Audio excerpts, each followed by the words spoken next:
Top quality और consistent performance के लिए सिर्फ सिल्वर पंप नाम याद रखना। મહેસાણા જિલ્લાના 138 શિક્ષકોના ટ્રિપલ સી સર્ટિફિકેટ શંકાસ્પદ જણાઈ રહ્યા છે, જ્યાં શિક્ષણ વિભાગના ઓનલાઈન વેરિફિકેશનમાં આ ભાંડો ફૂટ્યો। 6780 શિક્ષકો પૈકી 138ના ટ્રિપલ સી સર્ટિફિકેટ શંકાસ્પદ જણાઈ રહ્યા છે। 138 શિક્ષકોના સર્ટિફિકેટનું ઓનલાઈન વેરિફિકેશન નથી થયું। જે તે યુનિવર્સિટીમાં ખરાઈ માટે મોકલાયેલા સર્ટિફિકેટ વેરીફાઈ નહોતા થયા। આ ટ્રિપલ સી સર્ટિફિકેટના આધારે જ ઉચ્ચતર પગારનો લાભ મળી શકે છે। 138 શિક્ષકો સામે કાર્યવાહી કરવા માટે આ તજવીજ હાથ ધરાઈ છે। રાજ્ય સરકારે સમગ્ર મામલે એક કમિટી બેસાડી હતી। અત્રે ઉલ્લેખનીય છે કે વર્ષ 2023માં શિક્ષણ વિભાગે ટ્રિપલ સી સર્ટિફિકેટનું ઓનલાઈન વેરિફિકેશન હાથ ધર્યું હતું, જેમાં મહેસાણા જિલ્લાના કુલ 6780 શિક્ષકોના સર્ટિફિકેટનું વેરિફિકેશન હાથ ધરાયું હતું, જેમાં 138 શિક્ષકોના સર્ટિફિકેટ ઓનલાઈન તો વેરીફાઈ જ નહોતા થયા, પરંતુ જે તે યુનિવર્સિટીમાં પણ તેની ખરાઈ નહોતી થઈ।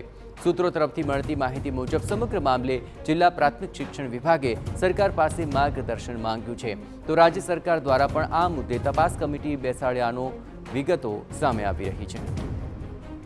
વધુ વિગતે વાત કરવા માટે જોડાઈ રહ્યા છે TV9 સંવાદદાતા મનીષ મિસ્ત્રી। મનીષ, આખરે સર્ટિફિકેટ ઓનલાઈન વેરિફિકેશન થયું જ નથી તેવો ખુલાસો થઈ રહ્યો છે।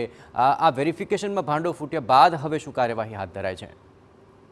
જે આ સમગ્ર મામલે જે પ્રમાણે માહિતી મળી છે એ મુજબ સરકારે સમગ્ર મામલે તપાસ કમિટી પણ બેસાડી છે। જોકે આ સમગ્ર જે વિષય છે એમાં 138 શિક્ષકોના ટ્રિપલ સી સર્ટિફિકેટ ક્યાંથી આવ્યા, ક્યાં બનાવ્યા, કઈ યુનિવર્સિટીમાં તૈયાર થયા એ પણ એક તપાસનો વિષય છે। તે દિશામાં તપાસ ચાલી રહી છે। અલગ અલગ યુનિવર્સિટીના 138 સર્ટિફિકેટ છે।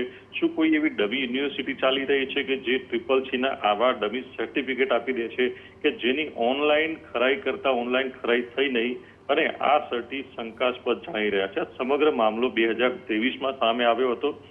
શિક્ષણ વિભાગે ઓનલાઈન વેરિફિકેશન કર્યું, જેની અંદર લગભગ 6780 શિક્ષકોના વેરિફિકેશનમાં 138 શિક્ષકોના સર્ટિ શંકાસ્પદ જણાયા, જેમના વેરિફિકેશન જ થયા નહોતા, જેના આધારે સમગ્ર મામલો આ સમગ્ર ભાંડો ફૂટ્યો હતો અને આ મામલો બહાર આવ્યો છે।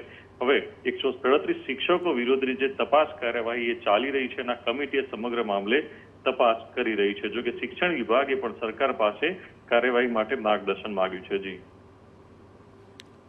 આભાર મનીષ, તમામ ગતિવિધિઓ પર આ નજર રાખતા રહેજો। કુલ 138 જેટલા શિક્ષકોનો આ મામલો છે। હવે તેમના વેરિફિકેશનને લઈને જે ભાંડો ફૂટ્યો છે, હવે આ સર્ટિફિકેટ ક્યાંથી મેળવ્યા, કોણે અપાવ્યા, તેમાં શું ગેરરીતિ થઈ છે, આ તમામ બાબતોને લઈને આગામી દિવસોમાં મોટા ખુલાસા થઈ શકે છે। પણ એક વાત તો સ્પષ્ટ છે કે શિક્ષકો વિરુદ્ધ પગલાં લેવાય તેવી ઉગ્ર માંગ ઉઠી છે।